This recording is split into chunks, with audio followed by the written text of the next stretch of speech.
within that high intensity experience and with all that emotion and passion, the game is still moderated in such a way that it doesn't just turn into a fist fight every time somebody loses. People at a poker table are socialized to suck it up when they take a bad beat, or when something happens that causes them to lose money. And I think everybody who's been in that seat has had the feeling they wanted to jump up and throw a chair and knock the table over, and it essentially never happens. And it doesn't happen because poker has this approach. They have this multi-layered, multi-channel approach to teaching people effective and good ways to participate. Boxing is the same way, right? Two guys get in a boxing ring and they literally try to kill each other, but they do so in a very formalized and restricted way. And when the bell rings, they stop hitting each other. It's an impressive thing if you think about it. If you've ever unfortunately had to be in a fight or be in a really intense physical confrontation, the idea that a bell rings and everybody stops, that's just hard to imagine, right? But it happens every time there's a boxing match. So game mechanics in Pathfinder Online that relate to PvP. So the traditional world of Dungeons and Dragons has this 2-axis alignment system, which everybody's probably seen. Lawful to chaotic and good to evil. And we are adding a third axis to that, which is reputation. And what's going to happen in our game is that when your character engages in certain activities, it will have some effect on their alignment. And your character's alignment can change over time based on what you do in the game. But your character's reputation also changes over time. And we're going to manage the game mechanics such a way that things that you do which are positive contributions to the community tend to enhance your character's reputation, and things which are negative to the community tend to reduce your character's reputation. And the settlements that your characters belong to, and every character has to belong to a settlement. Not all settlements will be run by players, some will be run by NPCs, but every player has to belong to a settlement. Every character has to belong to a settlement. Your settlement will reflect, in some fairly significant degree, the alignment and reputation of the characters that comprise it. And your settlement's development and the structures and the features of your settlement are reflected on your character sheet in terms of what kinds of things your character can do. So we're intentionally designing the game so that if you act chaotically and evilly and in a way that is of low reputation, you will find that you will be segregating yourself into settlements that enable your character to be substantially less powerful than other kinds of characters. So we're essentially creating a system where the worst players in our game will have the worst characters in our game. And we think that will create a pretty powerful in-game force that directs players away from the funnel to Suckville. It's like I said, it cannot be the only thing. That one mechanic will not solve the problem. But that is a game mechanic which is going to be visible and obvious to all characters as they play. So it'll have a pretty powerful effect on influencing the way that people tend to play the game. And of course, we expect people will try 1,000 ways to get around it and exploit it and find every little loophole. And we're prepared for that. We'll deal with all those problems as they come. Yeah. But I think that what I fundamentally believe on a very deep level is that people who are really highly competitive, who often fall into the path of kind of degenerate PvP because that's all that's left, those kinds of people are not bad people. And they will make choices that are good in the context of the game and the community if it means that it makes their characters more powerful. Mm-hmm. We're essentially bribing them. If you play well with others, you'll get to have a cool character. If you play like a jerk, your character will kind of suck. And in a game with a lot of PvP, having a character that sucks means you're somebody else's content. Like all the guys with the good characters are going to hunt the guys with the bad characters. So not only have you kind of gimped yourself, but you made yourself, the rabbit, and the foxes are coming. So that's kind of our first cut at it. A mechanic in game, and then a lot of socializing out of game through our forums and our community and our communication with our players about what is good and what is bad, considered bad. We think that multi-layered approach is going to address these problems. All right. Well, now that we've talked about the stick, let's talk about the carrot. Yeah. What are the systems that are in place? What are going to be the underlying goals for people that play Pathfinder Online to group Yeah. together to form a good economy. Yeah. What's the kind of the PVE aspect? What can Yeah. people expect when they jump into the game, other than don't go ganking because you're gonna Right. Yeah. Right. your character's gonna suffer for it. Right. So okay. So uh, we are designing the game around four basic principles: exploration, adventure, development, and domination. Each of those four things has deep and rich systems in the game that will support it. As I mentioned before, as we go into early enrollment, a lot of these features are kind of coming later or are in development. So when I say that there'll be deep and rich features, I mean after some period of early enrollment and continued development, they'll be there. There'll be some of those things in on the first day of early enrollment, and they'll just get progressively more sophisticated as time goes on.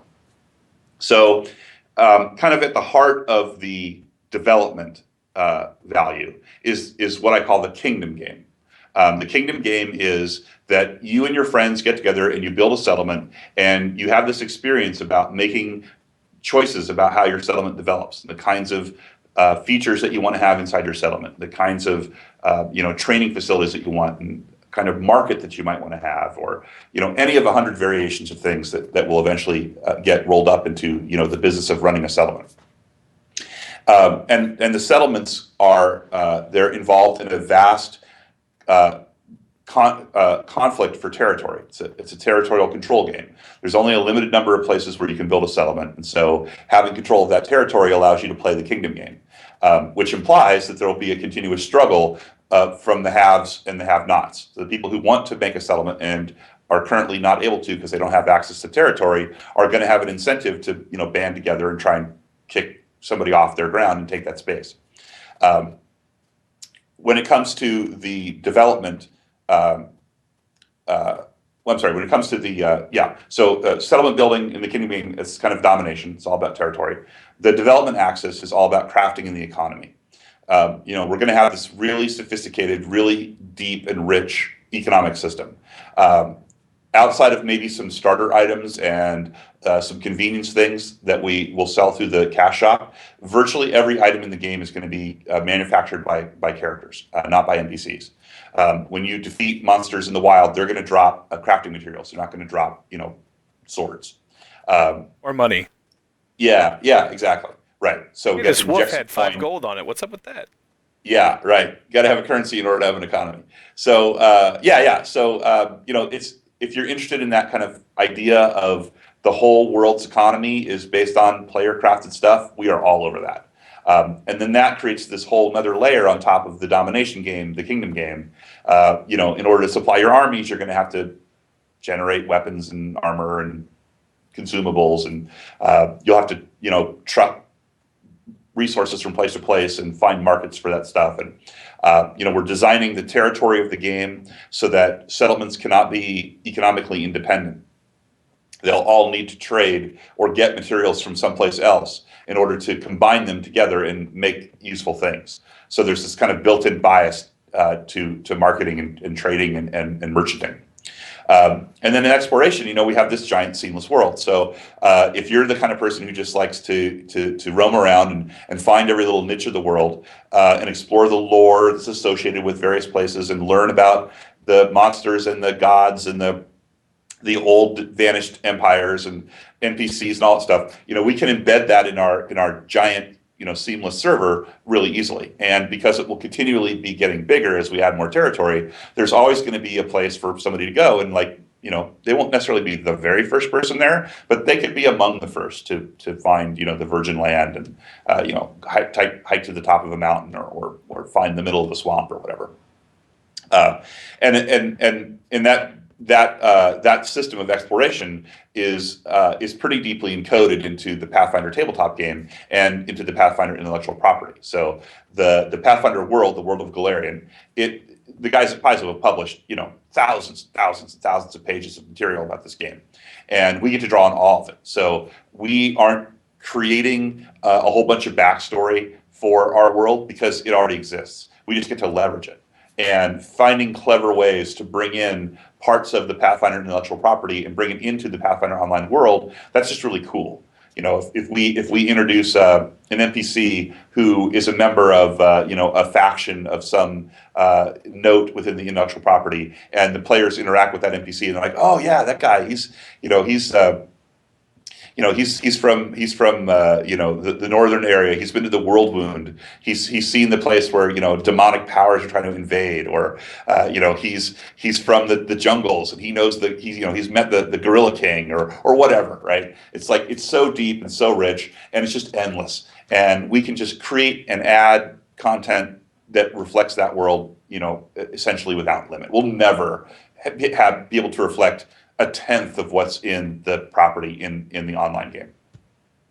Okay, so I've got adventuring, domination, development, and exploration. So, I did exploration. Now. So adventuring is essentially our PvE engine. So we don't have zones, and we don't have a theme park. And what that means is we don't have a bunch of pre-scripted dungeons that you and your friends will run through to tell a story. Instead, we're going to have a system we call escalations.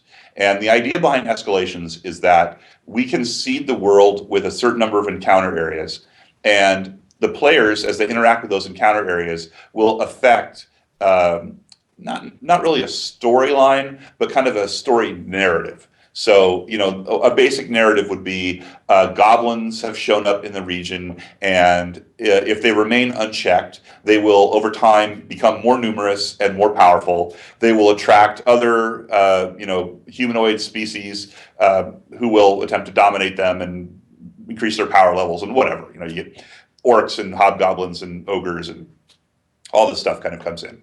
And so the players have an incentive to interact with the escalation cycles, not only because killing the monsters generates some rewards, but also because at the end of that narrative cycle, if they're able to complete the whole thing, the reward at the end for killing the really badass villain who's behind the whole thing is that their settlement will get an artifact, and the artifact will basically sit in the settlement's town hall and give some bonus of some kind to the settlement and to all of its members.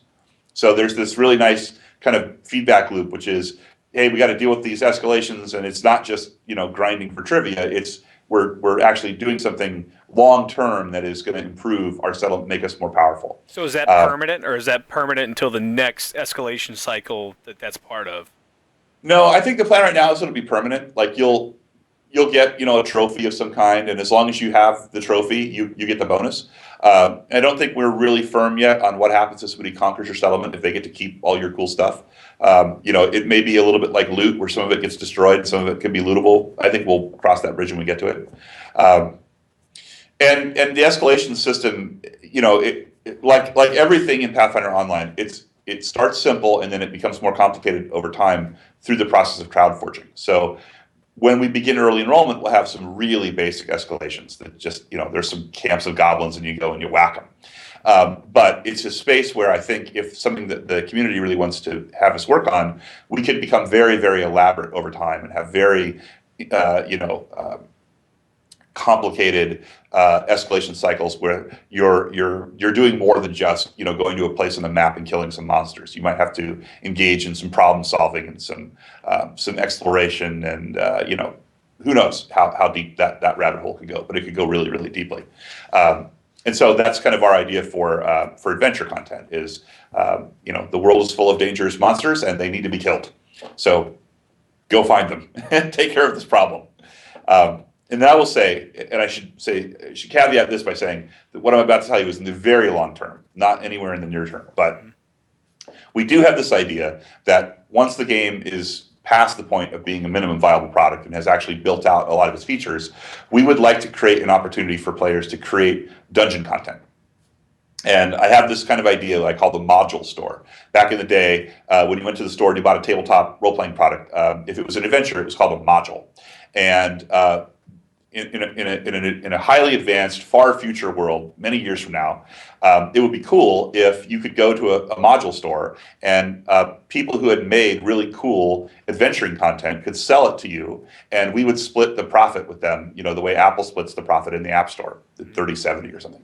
Who knows what the numbers will be, but the idea would basically be that if you were really good at making adventures, you could make a living at making adventures. I know that Valve does some of this with, Crazy Hat.